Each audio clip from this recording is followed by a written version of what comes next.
Welcome, সকলকে স্বাগত জানিয়ে শুরু করছি আরেকটি ব্লগ। ঘরে বাইরে পূজা ব্লগে সকলকে জানাই অনেক অনেক স্বাগত। তো রাধে মাধব বন্ধুরা, তো ভিডিওটা করার ইচ্ছা ছিল না, তো তোমাদের ভালোবাসায় তোমরা যে কজন আছো আমার ভিডিও দেখছো, তো তাদের ভালোবাসা না বন্ধুরা ভিডিওটা আবার শুরু করলাম। তো দেখো এই যে সকাল সকাল চলে এসেছি, বেডটাকে আর কি গুছিয়ে নেবো। তো আজকে তো ভাবছি এই ঘরটাকে ভালো করে ক্লিন করে নিয়ে, তো পরের দিন তো সরস্বতী পুজো, তো সমস্ত ঘর না আজকে ক্লিন করব। তো খাটের যা নিচগুলো আছে সেগুলো সব মপ করে নিয়ে সুন্দর করে মুছে নিয়ে ভাবছি সমস্ত ঘর আর কি আজকে ক্লিন করব। অন্যান্য ঘরের চাদরটাকে আর চেঞ্জ করব না, শুধু খাটটাকে ভালো করে ঝেড়ে দিয়ে ক্লিন করে, আর ভাবছি কিছু ঝুল ঝেড়ে নিয়ে, মানে আমার ঘরটা এই ঘরটা না, মানে বাসের ঘর দুটোই ভাবছি যে ঝুলগুলো ভালো করে ঝেড়ে নিয়ে একটু খাটের নিচগুলো মুছে নেব। তো তার মধ্যে দেখো এই যে ডিমটাকে আর কি সেদ্ধ বসিয়ে দেবো, দেশি ডিম। মা না বন্ধুরা 20টা মতো ডিম দিয়েছিল, তো দেশি ডিম তো এখানে তো পাওয়া যায় না দেশি ডিম, আর বাজারে গেলে হয়তো পচা বা খুব একটা ভালো নয় সেটা হয়তো পাওয়া যায়। তো সেই জন্য মা আর কি দিয়েছিল, তো সেটা আর কি ভাবলাম যে পচে যাবে, তো গতবারে বন্ধুরা জানো তো 4টে ডিম পচে গিয়েছিল, তো ফেলে দিতে হয়েছে। তো ভাবলাম যে আজকে ডিমের ঝোল রান্না করবো আর কি, কারি মতো করব। আর এদিকে দেখো ব্যাগটাকে ভালো করে, কৃতিকার যে ম্যাডাম এসেছিলো, তো ম্যাডাম আসার পরে ঘরটাকে এইভাবে এলোমেলো আছে। তো কৃতিকা একটু টয়লেটে গিয়েছে, তো আমি এই ফাঁকে দেখো আমি ঘরটাকে ভালো করে ক্লিন করছি। যেহেতু সরস্বতী পুজোর আগের দিন তো স্কুলটা ছুটি রয়েছে, তো সরস্বতী পুজোর দিন তো পড়তে নেই, তো সেই জন্য ম্যাডাম এসেছিলো, তো চেয়ারে আর কি বসেছিল। তো আজকাল মানে তার কোমরে একটু পেন ছিল বলে সে আর কি আজকে চেয়ারটায় আর কি বসেছিল, আর আমি ওদিকে হচ্ছে ঘর সেই জন্য ঝাড়া মোছা করতে পারিনি। তো সেই জন্য ভাবলাম যে ম্যাডাম তো চলে গিয়েছে, আমি আর কি ভালো করে ঘরটাকে ক্লিন করে নিচ্ছি। আর এদিকে দেখো এই ঘরটার জানলাটা খুলে রেখেছি, ঘরগুলো বন্ধুরা ঠিক করা হবে কদিন পরেই আর কি, ওই মার্চ মাসের দিকে ঘরগুলো আর কি, মানে দেয়ালগুলো খুঁড়ে সেটাকে ভালো করে আবার প্লাস্টার করে ঠিক করা হবে, না হলে ঘরের অবস্থা খুব একটা ভালো নেই। তো উপরের ঘর করে ইচ্ছা ছিল, দেখি ভগবান কতটুকু চায়, তো সেটাই হচ্ছে কথা। আর এদিকে দেখো ঘরটাকে ভালো করে ক্লিন করে গুছিয়ে নিয়েছি। আর এদিকে দেখো পালং শাক ছিল, 3 রকম শাক ছিল, বেতো শাক ছিল, পালং শাক ছিল, লাল শাক ছিল। তো এতটা তো রান্না করবো না, হাজব্যান্ড হচ্ছে রাতে খাবে না, তো সেই জন্য আমি দেখো এই কটা পালং শাক কেটে নিয়েছি আর একটু ভাপিয়ে নিচ্ছি। তো এটাকে ফোটাবো না, জাস্ট একটু গরম জলে ভাপিয়ে নিয়ে আর কি জলটাকে ফেলে দেবো। পরের দিন সরস্বতী পুজো, তো প্রত্যেক বছর কিন্তু বন্ধুরা আমি সরস্বতী পুজোটা করে থাকি, তো তোমাদের সাথে শেয়ারও করি, কিন্তু এবছর আর শরীরটা তেমন একটা ভালো নেই বলে আমি এবছর আর মানে সরস্বতী পুজো করলাম না। একটু রাস্তার উপরে আর কি একটা সুন্দর করে ফুলের প্যান্ডেল করে আর কি ওরা সুন্দর করে আর কি মেয়েরা, ছোট ছোট মেয়েরা, বাচ্চা মেয়েরা তারা আর কি পুজো করেছে। তো ওই দেখো এখানে ডিমের ঝোলটা দুটো কড়াইতে বসিয়ে দিচ্ছি, না হলে বন্ধুরা একদম লেট হয়ে যাচ্ছে।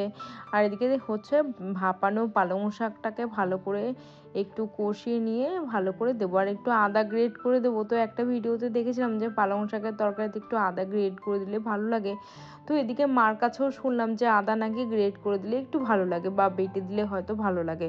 আর এদিকে দেখো ডিমের ঝোলটাকেও বসিয়ে দিয়েছে, আলুটাকে আর কি ভেজে নিয়ে তারপরে হচ্ছে মশলা দিয়ে দেবো, আদা পেঁয়াজ রসুন যা আছে দিয়ে দেবো। আর দেখো শাকে না বন্ধুরা একটু মিষ্টি না হলে ভালো লাগে না, তো একটু হালকা মতো চিনি দিয়ে দিয়েছি। আর দেখো এখানে আদা বাটা, রসুন বাটা, তো পেঁয়াজ বাটা সব দিয়ে দিয়েছি। কিন্তু বন্ধুরা যতই হোক না কেন পেঁয়াজ যদি ভেজে রান্না করা যায় তাহলে খুব ভালো লাগে। আর দেখো মশলা কষিয়ে নিচ্ছি, আর এদিকে হচ্ছে পালং শাকের তরকারিটাও আমার হয়ে গিয়েছে, তো নামিয়ে নেবে এবার। আর ডিমটা এক এক করে দিয়ে দিয়েছি, একটা ডিম না বন্ধুরা ফেটে গিয়েছিল সেটা নাড়ার জন্য, আর ডিমটা আর কি খুলে এসছে, তো ভালো করে নাড়াচাড়া করে নিয়ে তো দেখো সকালবেলা সমস্ত কাজ সেরে নিচ্ছি। আর গত ভিডিওতে অনেক কথা বলছি তোমাদের সাথে যে ভিউজ ডাউন, আর সে কথা আর বলবো না কারণ মনটা খারাপ হয়ে যায়। আর এদিকে দেখো খোসা আর কি শেষ হয়ে গিয়েছিল। আর গত ভিডিওতে যে সকল পুরনো বন্ধুরা আমাকে কমেন্ট করছিলেন, তো তাদেরকে যেন অসংখ্য ভালোবাসা, অসংখ্য অসংখ্য ধন্যবাদ। তোমরা সাপোর্ট করছো বলে আমি আবার দেখো ভিডিও করা উৎসাহ পাচ্ছি। আর যেরকমই ভিউ হোক না কেন, সে 34টা 35টা বা 100টা যাই হোক না কেন, আমি ভিডিওটা রেগুলার দেবো আর কি। ভেবেছিলাম যে একবারই ছেড়ে দেবো, তো অনেক বন্ধুরা আমাকে বলেছো যে না দিদিভাই তুমি ছেড়ো না, তো সেই জন্য আর কি আর ছাড়লাম না, ভাবলাম যে ঠিক আছে তাহলে দেয়াই যাক। আর সত্যি তোমাদের কমেন্ট পড়লে মনটা অনেকটাই ভালো হয়ে যায়। আর যারা নতুন বন্ধু আছো তারা প্লিজ একটু সাপোর্ট করো, আর আমার ছোট্ট ফ্যামিলির সাথে একটু মানে ছোট্ট পরিবারের সাথে থেকো। আর দেখো বৃহস্পতিবারে পুজো তো একটু দেরি হয়ে যায়, প্রায় ঘন্টাখানেক লেগে যেত, সমস্ত ভিডিও শেয়ার করা সম্ভব হয় না। তো সিঁদুরের মধ্যে বন্ধুরা তেলটা বেশি পড়ে গিয়েছিল, তো সিঁদুরটা ভালো করে লাগছিল না ঘটে। আর এদিকে হচ্ছে কৃতিকাও একটু আমার সাথে হেল্প করেছে, তো আমি দেখো এখানে পুজোটা দিয়ে নিচ্ছি। আজকে অনেক কাজ সেরেছি, খাটের নিচগুলো মুছেছি, তো ধোয়া মোছা অনেক কিছু করেছি, তো বৃহস্পতিবার যেহেতু। আর পরের দিন হচ্ছে সরস্বতী পুজো, তো ঘর বাড়ি একটু ঝেড়ে মুছে ক্লিন না করলে না বন্ধুরা ভালো লাগে না। তো দেখো দুপুরবেলা ভাবলাম কি একটু মিষ্টি খেতে ইচ্ছা করছিল, তো ঘরে কিছুই ছিল না, তো ওই ক্ষীর মতো করে একটু এই সিমাই করেছিলাম, আর কৃতিকা আমি একটু খেয়ে নেব। আর দেখো ভাত খাওয়ার পর না বন্ধুরা একটু মনটা কেমন আনছান করে যে কি একটু মিষ্টি হলে ভালো হতো, তো মিষ্টি টোটাল খাওয়া বন্ধ করে দিয়েছে, তো ওই একটু অর্ধেক খাওয়া হয়।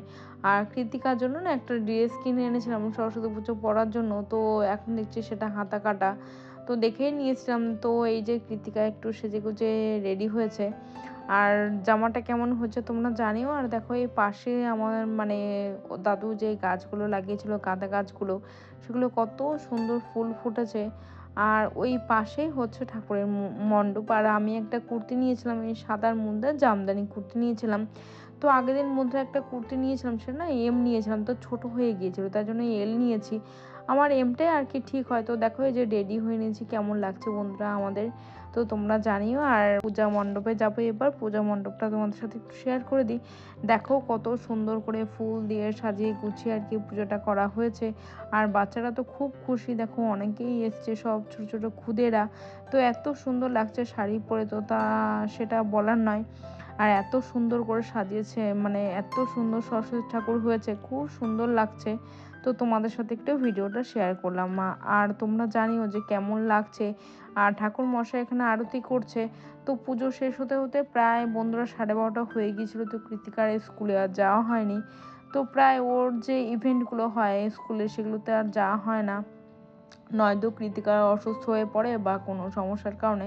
তো চলো দুপুরে একটু আজকে বাইরে খাওয়া দাওয়া করবে, এদিকে খিচুড়ি, ফ্রায়েড রাইস, আর এদিকে হচ্ছে বেগুন ভাজা, বাঁধাকপির তরকারি, পাঁপড়, চাটনি, এগুলো ছিল।